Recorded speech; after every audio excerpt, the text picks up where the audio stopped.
Tumimi is a very interesting operator. Her design is quite experimental, leaving her to being a functionally unique operator because of it. Tomimi is a core caster normally, but her talent completely changes that. While her skills are active, she gains a hefty attack boost, her range reduces to just the tiles adjacent to her damage type changed to physical damage, and she can only whack ground enemies.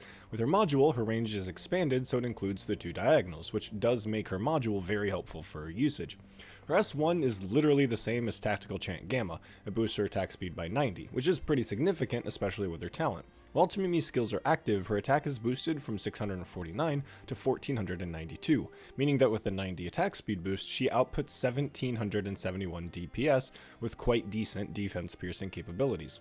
Tomimi's S2 is the inspiration for geek talents. It has a chance to trigger one of three effects on every swing. The attack stuns for 1.6 seconds, the attack deals AoE, or the attack deals 220% damage. At M3, it's guaranteed that you get one of these effects. Wait a minute.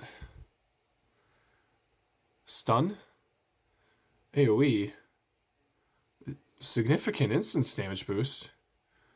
On top of Tomimi's above average base HP for a core caster? No. It can't be.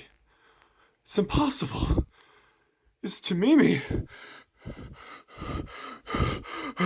No! The AoE effect is nice, but that kind of effect is better suited when it's more consistent, as just a chance to do AoE isn't that reliable. The stun is quite good though, and its duration at M3 is the same length as Tomimi's attack interval, meaning that if you manage to gamble perfectly, you could potentially get a perma-stun. Even without the perma-stun, the stun helps keep enemies in Tomimi's already small melee range, letting her get a few extra free smacks in while also potentially interrupting or stalling lethal threats for a good duration. The main selling point is easily the crit, a 220% damage boost that leads Tomimi to dealing 3,282 damage, which gives Tomimi insane defense piercing capabilities, which synergizes nicely with her main function as a core caster.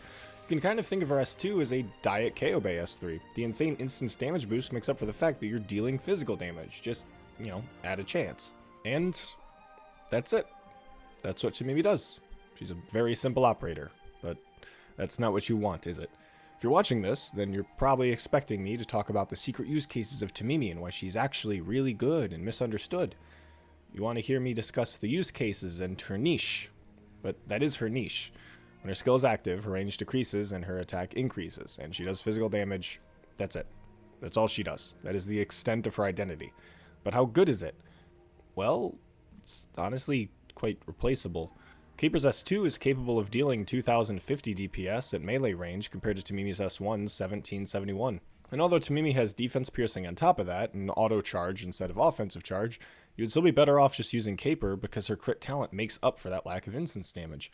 And the main selling point of Tomimi's S2, the heavy instance damage, pales in comparison to Cold Shot, who just with her S2 active is capable of doing 3,110 damage, not taking into account her talent, which gives her a further 41% damage boost when attacking after reloading.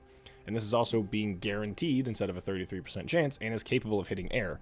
The stun is quite nice, and maybe there are situations where you'd want both the stun to cancel attacks and the heavy damage to help beat up the threat, but at that point, you'd want to use Quartz's S2. Hell, the nature of a core caster being focused on dealing physical damage causes both halves of her kit to clash. You can't really use her against enemies with too high of a defense, or else her skills won't perform well. And if you use her against enemies with lower defense, the arts damage she deals is less impactful. I guess you could use her in situations where you would need to switch between arts and physical damage on a whim, but is that really that valuable? Sadly, there's no hidden secret to Tomimi.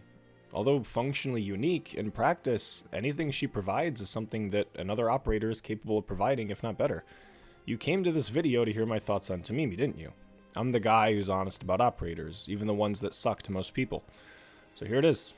Here's my thoughts on Tomimi. I have her M6'd. Who could have seen that one coming? Bloop likes the sucky operator. Even after spending the past few minutes shitting on her kit, he still crawls his way out of his little worm cave to spread the news that no, Tomimi is cool actually. But why? She's not traditionally good, she's easily replaceable. My resources would have been better spent on Caper's S2 or Cold Shoot. You get the point. And when you try and evaluate Tomimi in a more objective sense, there doesn't seem to be any value in her. Did I just upgrade her because I'm some hipster? I had used her a bit on my no gacha account and only managed to get one unironic use case out of her. Even there, I didn't really use her that much just because of how specific and niche she was. But then why did I want to invest resources into building her on my main? Well, it's because it doesn't matter. I don't actually care about objective performance. That's not why I play Arknights. I don't find the enjoyment of the game to be about metagaming and trying to find the most optimal way to beat stages. The reason why I love Tumimi has nothing to do with any of that. It's purely because she's unique. Although she can be replaced in stats, she can't be replaced in playstyle. There's no other operator that functions just as Tomimi does. A weird, janky corecaster that while her skills are active, swings her staff like a baseball bat. Even Kaobe, who does something similar with her S3, still functions completely differently than Tomimi, acting more like a pseudo-Deadeye or Patriot cosplayer. It's an entirely different experience. I'm sure you have tried using Tomimi before. Maybe. You placed her down, activated her skill, and realized that her range is just so short it doesn't provide any practical value. Her S2 is too inconsistent, her damage just isn't worth it, and you can't think for the life of you in what stage a corecaster that turns into a worse liberator would be helpful. People view operators as tools for stages. The more spike-minded players want to find the best tools for the job. If an operator's niche isn't practical or easily replaced, then the operator has less intrinsic value. I see it differently though. To me, what makes an operator value is what gameplay experience they're capable of providing. What new strategy can this operator allow for? What new gimmick does this operator have? It's not about finding the best way to play Arknights, but trying to play Arknights in as many different ways as possible. My favorite rarity in Arknights are the 5 stars, because they're balanced like 4 stars, but also experimental like older 6 stars. They each have a new mechanic or gimmick that makes them stand out, but also not replace other operators. Mitten is a tactician with a self-destructing summon that summons trash around it. One King cares about the direction of your operators are facing to give them buffs. Heavy Rain protects herself and the operators around her by giving them camo. A funny little bunny has a semi-fast redeploy and camouflage. These are the extent of their kits. That's it. That's all they do. They are operators defined purely by a single mechanic or gimmick that takes advantage of their subclass to open up brand new design space. This is why I love Arknights. The diversity of play. And so, what's the point of this video? To just tell you that Tomimi isn't very good objectively, but her kit is so unique and interesting that it doesn't matter since she's fun to use? Well, fun is subjective. I can't just make a video about an operator and expect you to immediately feel the same way. I can try and explain it all I want, but you could get your hands on Tomimi, use her, and find her to just be boring and useless, and I can't blame you. I'm personally not a huge fan of merchants or trapmasters. I find their gameplay to be not that engaging. And so, maybe I should try and be more objective with how I handle things. But if I try and be objective, then what's the point of all these videos? I talked about why I think Spurria, Winflit, and Crownslayer are underappreciated, but that isn't going to change the fact that they're not the objectively best option most of the time. Regardless, I still want to talk about them, because I find them fun and I want to explain why. My goal is simply to open people up to the many, many experiences that Arknights is capable of providing. And yeah, I know, resources, but those arguments always fall on deaf ears for me. Again, I don't care about optimization, and it really isn't as essential as some commenters make it out to be. If I can enjoy the game with my shitty playstyle, then I don't see why you can't with yours. I talk about what these operators mean to me, and even if you can't fully understand, maybe you can kind of see where I'm coming from. Tomimi's talent is what defines her. That is her niche. That is why you should or should not upgrade her. If you find her to be interesting and fun, then go for it. If you find it to be lame and underwhelming, then don't. But what you can't deny is that it is what makes Tomimi Tomimi, and there is no other operator in the game that can come close to replicating what it's like to use her talent. I absolutely love using her in random stages, trying to figure out how I can use her and against what enemies she's strong against. She's a fun pick in low stakes IS, or when I've gathered a shit ton of caster collectibles to turn into a genuine threat while her skills are active. Regardless, I do enjoy using Tomimi. She's a very fun operator simply because she is so unique. Although she herself is quite replaceable in role, it's the gameplay experience that she brings that can't be replaced. She is the kind of operator design I love the most. Weird experimental shit that opens up completely unique play patterns. Tomimi may not be optimal, but she's far from a bad operator. Because to me, a good operator isn't an operator who can replace, but an operator who can't be. Thank you all for watching. I hope you have a great day. And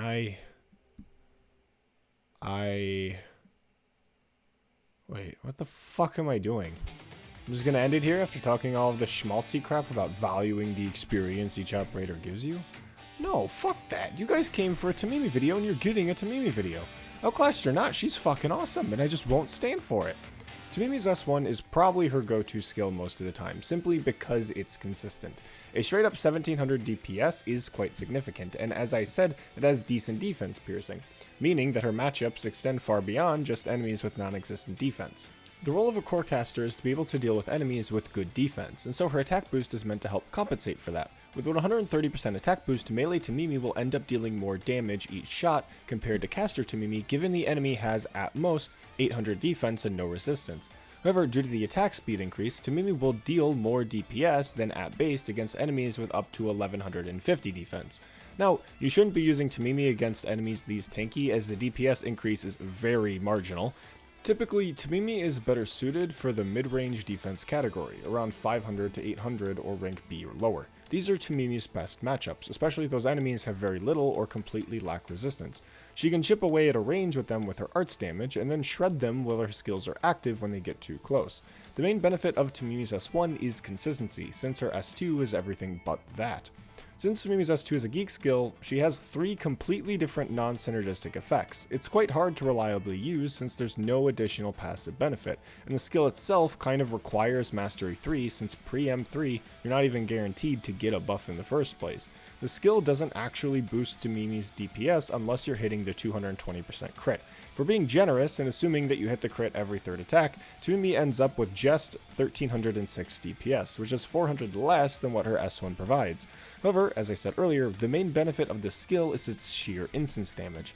Against higher defense enemies, Tumimi is more capable of dealing a good den of damage, which her S1 isn't always capable of. This helps synergize better with her role as a core caster, since you're naturally using her against enemies with high defense anyways, but you also get a menagerie of other effects. If you're not doing the super crit, you may be stunning the target for 1.6 seconds. The stun's lengthy duration is pretty good, and if you can hit multiple stuns in a row, you can be stunning the target for a long time. It can help you control the enemy, and honestly doesn't feel that bad if you roll it compared to the crit. It's sometimes just a try again option, buying you more time to actually get the crit, allowing your blocker some time to heal, or to give a 30% damage boost to Hoderer. Best yet, you may be able to interrupt an attack animation. It's not a bad effect. Having an effective 33% stun uptime on the skill is quite good. It just sucks that it's locked behind the RNG nature of the skill. The only real whiff is the AoE attack, but it depends on the stage. Tumimi is a core caster focused on single target damage, which all of the other effects of her kit point more towards. And so if you're using her for single target DPS, the AoE kinda does nothing. If you are using Tumimi's S2 over her S1, you're doing it for the bonus instance damage, and so if she hits the AoE, there's not much defense piercing behind it besides what she already has. Although it is decent, it's not going to be a big enough dent in whatever enemies you're attacking to really justify it. It can chip away at potential leakers, but most of the time it's a do-nothing skill. If you want to use Tumimi against a swarm of enemies, you are still better off with her S1, as its fast attack speed leads to damage not being wasted on overkills, allowing for Tumimi to quickly switch between incoming enemies. A big downside to Tumimi is how her talent applies her buff. Since it's an attack buff rather than a damage buff, Tumimi becomes a really hard operator to buff since all attack buffs will be additive rather than multiplicative. And so, although it would be really cool to put Windfoot onto Tumimi and have her shred through everything with an 80% physical attack boost, it only buffs her base attack, which is only about a 500 attack boost instead of a 1200 attack boost if it accounted for her talent. However, if you were capable of boosting Tumimi's base attack, then you could really exploit the hell out of that massive attack modifier. Tumimi is a genuinely great operator in IS because of that. Collectible and upgrade tree buffs end up heavily buffing melee Tumimi, leading her to pushing through even the higher defense thresholds. Tumimi is especially useful in IS5 because of how her range is reduced in her melee form, weirdly enough. Being a core caster, she's pretty good at dealing with the spines of Epoch. However, this leaves her distracted and unable to deal with oncoming enemies, unless you activate her skill, which lets her deal with nearby enemies in melee form, then switching back to caster form to deal with the spine when she's actually done cleaning up the mess. Unless an operator is capable of instantly killing a spine of Epoch, they can be quite annoying, especially in the early game, simply because they distract your ranged operators with their taunt. Tumimi being basically immune to that taunt gives her the edge over so many other operators. Both of Tumimi's skills have the same charge and duration, that being a 30 SP charge and a 30 second duration, which puts Tumimi at a comfortable 50% uptime in a minute cycle. However, she was cleverly given the Core Caster Gamma module, which gives her an additional SP when hitting elites or leaders. This boosts her SP gain by 0.625 SP per second when attacking elites or leaders, which can easily hasten the charge of her skills, making them much easier to activate and letting you control when you can activate melee Tumimi. And if you are interested in using Tumimi, her module is basically required because of how much its range expansion helps melee Tumimi. If you are getting the module though, you only really need level 2. Level 3 doesn't provide any further range expansion, only gives a 10 attack and a 5% additional attack boost in melee mode. It's far from necessary.